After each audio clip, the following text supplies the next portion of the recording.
Video को छोड़ने के बाद आप बहुत पछताएंगे क्लास 12th में होते हैं तो, क्योंकि देखिए आप जेईई नीट की इसके बाद तैयारी कर सकते हैं, कोई भी एग्जाम की तैयारी की, उससे मतलब बताइए पहले 12th की आप एग्जाम की तैयारी कर रहे हैं, तो 12th की एग्जाम की तैयारी कर रहे हैं तो उसमें न्यूमेरिकल भी आता है और फॉर्मूला भी पूछे जाते हैं, ऑब्जेक्टिव हो या सब्जेक्टिव। तो आइए पूरा फॉर्मूला देखने वाले हैं चैप्टर 1 का।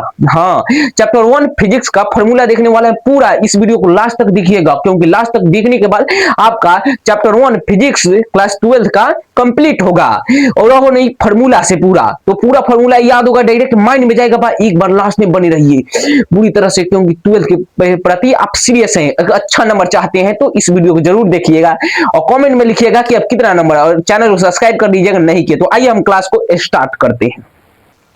देखिए तो पहला नंबर क्या है, तो फिजिक्स जो कि क्लास कितना है, तो क्लास 12th का है। तो क्लास 12th का फिजिक्स जो फॉर्मूला शीट इसे नाम दिए हैं, इस फॉर्मूले शीट में हम देखने वाले हैं चैप्टर 1 का टोटल फॉर्मूले, जिसमें देखिए पहला चैप्टर का नाम क्या है आपने पढ़ लिया होगा अभी तक। तो देखिए वैद्युत आवेश तथा क्षेत्र, यह पहला चैप्टर है जिसका नाम है, लेकिन हम उनके फॉर्मूले देखने वाले हैं, जो थ्योरी नहीं सिर्फ फॉर्मूले जो कि यूज होते हैं न्यूमेरिकल या कहीं भी।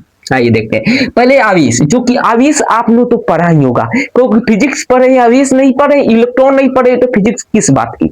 हाँ आइए देखिए आवेश, जो कि आवेश क्यू बराबर में प्लस माइनस एनी पढ़ा ही होगा, जहां की इलेक्ट्रॉन का मान होता है ये 1.6 इंटू 10 के पावर माइनस 19 होता है, ये इलेक्ट्रॉन का मान है। ये सूत्र पढ़ा, जो कि आई बराबर क्यू टी पढ़ा होगा।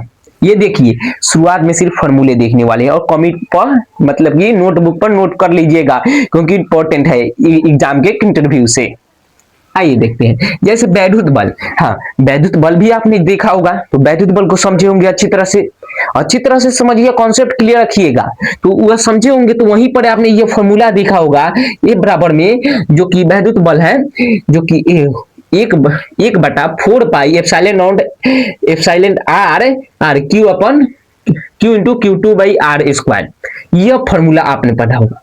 ये फॉर्मूला पढ़ने के बाद आपने यहाँ पर एप्सिलॉन नॉट का मान आपने ये देखे होंगे कि वो 8.85 इंटू 10 के पावर माइनस 12 होता है। और देखिए और एप्सिलॉन आर बराबर क्या होता है, तो एप्सिलॉन आर बराबर ये भी देखे होंगे कि एप्सिलॉन बाई एप्सिलॉन नॉट होता है। देखिए न्यूमेरिकल में फॉर्मूले यूज होते हैं और क्या ऑब्जेक्टिव में भी पूछ देता है। और लास्ट तक बने रहिए, क्योंकि चैप्टर 1 है, क्या जाएगा 5 मिनट देने से, लेकिन 5 मिनट देने से आप तो कुछ ना कुछ तो याद कर जरूर जाइएगा। आप सीखते हैं तो जरूर देखिए। आइए देखते हैं वैद्युत क्षेत्र की तीव्रता। वैद्युत क्षेत्र की तीव्रता को पढ़ा होगा, वैद्युत क्षेत्र की तीव्रता आपको मन में नाम सुनते ही मन में आ जाता होगा, पढ़े होंगे तो। देखिए तो इसका बराबर ई बराबर होता है वैद्युत क्षेत्र की तीव्रता 1/q, या हम ई बराबर यही पर लेते हैं 1/4 pi epsilon naught Q upon R square, ये ले लेते हैं हम। देखिए तो ई बराबर ये भी होता है, ये भी होता है, a/q और E 4 pi epsilon naught Q by R square. अब वैद्युत द्विध्रुव आघूर्ण, हाँ वैद्युत द्विध्रुव आघूर्ण आपने पढ़ा होगा, जो कि बहुत तरह से अच्छी तरह से, जैसे कि p से हम सूचित करते हैं, p वेक्टर से। देखिए तो p बराबर में q इंटू 2l, वैद्युत द्विध्रुव का क्षेत्र होता है P बराबर Q इंटू 2L होता है, यह वैद्युत द्विध्रुव का सूत्र है। और यहीं पर देखिए बल युग्म का आघूर्ण, मुझे पता है कि आप लोगों को यह दिखने में थोड़ा दिक्कत हो रही होगी, बल युग्म का आघूर्ण जिसे कि टाउ से सूचित करते हैं। तो यहाँ पर हम लिख दे रहे हैं कि देखिए टाउ, यानी टाउ बराबर क्या होता है, तो P साइन से थीटा, टाउ बराबर पी साइन थीटा बल युग आघूर्ण का यह सूत्र है। ये देखिए और आगे बढ़िए। देखिए अभी तक जो फॉर्मूले देखे होंगे आपने ये बड़ी अच्छी तरह से कॉन्सेप्ट को क्लियर कर करके और सिद्ध करके पढ़े होंगे। सिद्ध कीजिएगा, क्योंकि 5 नंबर में पूछ देता है अगर आपको टॉपर बनना है या बहुत अच्छे नंबर लाने हैं 12th क्लास में। तो ये देखिए पूरी तरह से याद हो चुका होगा आप लोगों को, तो ये याद हो गया। तो आगे बढ़ते हैं बड़ी अच्छी तरह से और बहुत बेहतर तरह से। तो आइए हम देखते हैं कि क्या होता है। हम देखेंगे अब क्या, तो वैद्युत द्विध्रुव के कारण वैद्युत क्षेत्र में की तीव्रता। हाँ वैद्युत द्विध्रुव आपने पढ़ा होगा, तो वैद्युत द्विध्रुव में आपने फॉर्मूले सिद्ध किए होंगे, निरक्षीय स्थिति में, अक्षीय स्थिति में, और क्या बिंदु, कहीं भी बिंदु हो तो वहां पर भी सिद्ध किए होंगे। 3 फॉर्मूले देखिए। अक्षीय स्थिति में हम निकालते हैं, जब सिद्ध करते हैं ऐसा चिन्ह मानकर यह ए बी। तो देखिए, तो आपने ये कॉन्सेप्ट नहीं सिखाएंगे क्योंकि आपको बोरिंग लगेगा, तो बोरिंग नहीं लगाएंगे, इंटरेस्टिंग बनाना है, स्टैंडिंग में पावरफुल रहिए। देखिए, तो यह ई एक्स आई मतलब क्या होता है, तो 1/4 pi epsilon not 2p r by S R square Newton कुलाम। कुलाम यह होता है किसका, तो अक्षीय स्थिति में यही फॉर्मूला को यूज किया जाता है। लेकिन वहीं पर देखा जाए निरक्षीय स्थिति में, निरक्षीय स्थिति में देखा जाए तो ई क्यूब बराबर क्या होता है, तो 1/4 pi epsilon naught P R cube Newton कुलाम। यह होता है निरक्षीय स्थिति में फॉर्मूला। ये देखिए, ये 3 फॉर्मूला याद कर लीजिएगा क्योंकि इन पूरे सेशन का ये 3 फॉर्मूला बहुत बेहतर है, और सिद्ध भी कर लीजिएगा नहीं किए होंगे तो, या मैं नहीं करवाए होंगे सर जी तो उनसे कहिएगा करवा दीजिएगा क्योंकि इंपॉर्टेंट है और पूछ दिया करता है। अब देखते हैं यहाँ पर क्या, तो यहाँ पर देखते हैं किसी बिंदु पर, यानी देखिए वैद्युत ध्रुव के कारण वैद्युत क्षेत्र की तीव्रता हम अक्षीय स्थिति पर निकालते हैं, निरक्षीय स्थिति पर निकालते हैं, फिर किसी बिंदु पर निकालते हैं।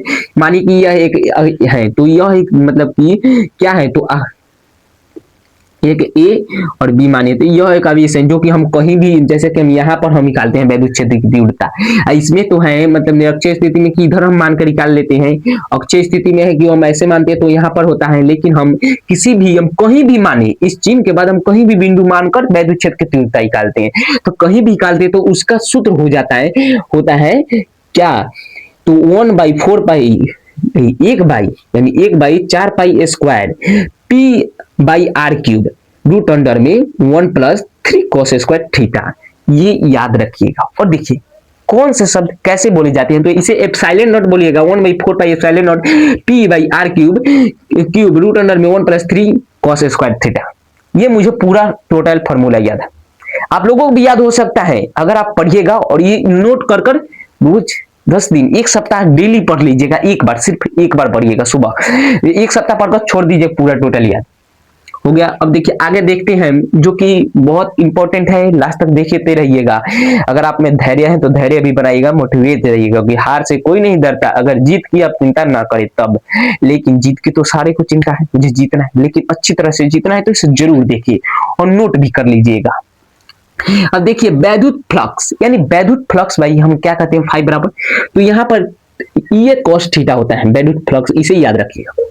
ये वैद्युत फ्लक्स को आपने सूत्र पढ़ा ही होगा, लेकिन वहीं पर अध्यारोपण का एक सिद्धांत आ जाता है इसी में, जहां की फॉर्मूला नहीं लिखे। देखिए तो अध्यारोपण का हो जाता है ये ई वेक्टर बराबर हम E1 vector plus F2 vector plus F3 vector, जैसे कि ऐसे ऐसे जाता रहेगा Fn वेक्टर तक।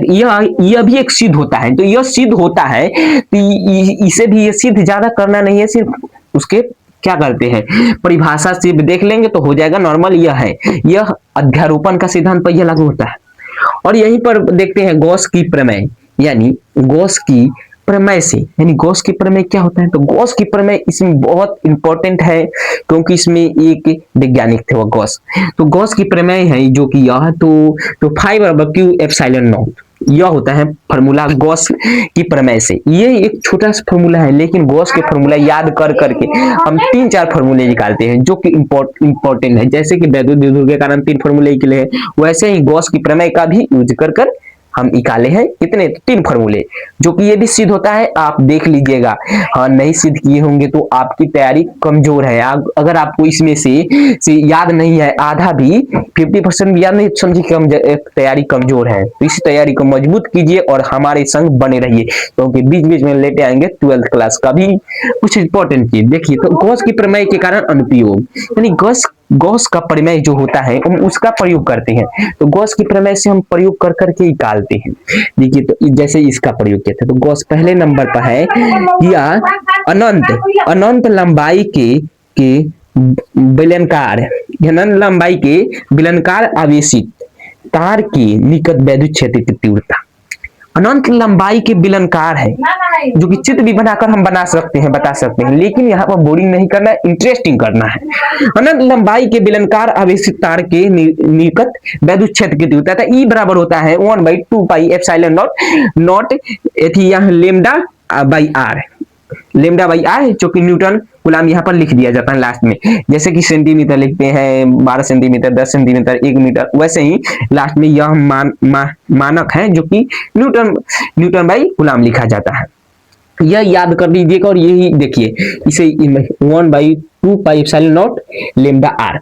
अब देखते हैं एक समान आवेशित पतली चादर की निकट वैद्युत क्षेत्र की तीव्रता, यानी एक समान का आवेशित चादर है और एक समान का आवेशित चादर है, मानिए यह, और यह आवेशित चादर है जिसमें कि मानिए प्लस सिर्फ क्या धनावेशित चार्ज है, धनावेशित चार्ज है तो वही पर चादर वैद्युत क्षेत्र की तीव्रता निकाला जाता है। एक पी, एक यहाँ पर मानिए कि पी बिंदु हो गया तो यही पर वैद्युत क्षेत्र की तीव्रता निकालते हैं, तो उसी का सूत्र होता है क्या, sigma 2 pi E epsilon not, sigma 2 epsilon not होता है।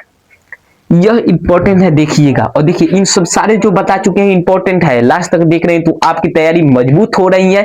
हर 100 बच्चों में से आप 90%, आप 10% भी समझ में आ रही है तो समझिए कि आप जो 50% तैयारी किए थे उनके 60% हो गए, जो 100% किए थे तो उनके तो माइंड में ही बैठ गया।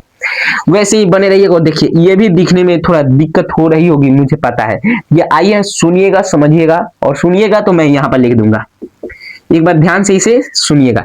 आवेशित गोलीय कोश चालक गोले के कारण वैद्युत क्षेत्र का क्षेत्रफल, यानी देखिए आवेशित गोलीय कोश है, वो चालक गोले के कारण वैद्युत क्षेत्र की तीव्रता, तो इसका सूत्र हो जाता है क्या, 1/4πε0 Q/r²,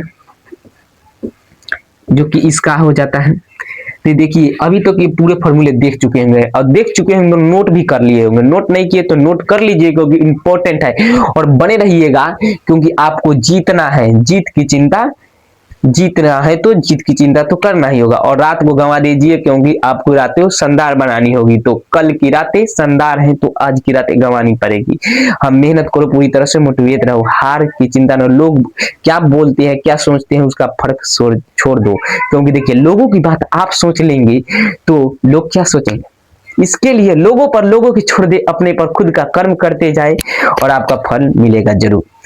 आई नोट कि ये समझ में आया होगा आप लोगों को पूरी तरह से, बहुत मजेदार तरह से, और पूरे क्लास को किए होंगे तो लाइक भी कर लीजिएगा और दोस्तों में शेयर जरूर कीजिएगा।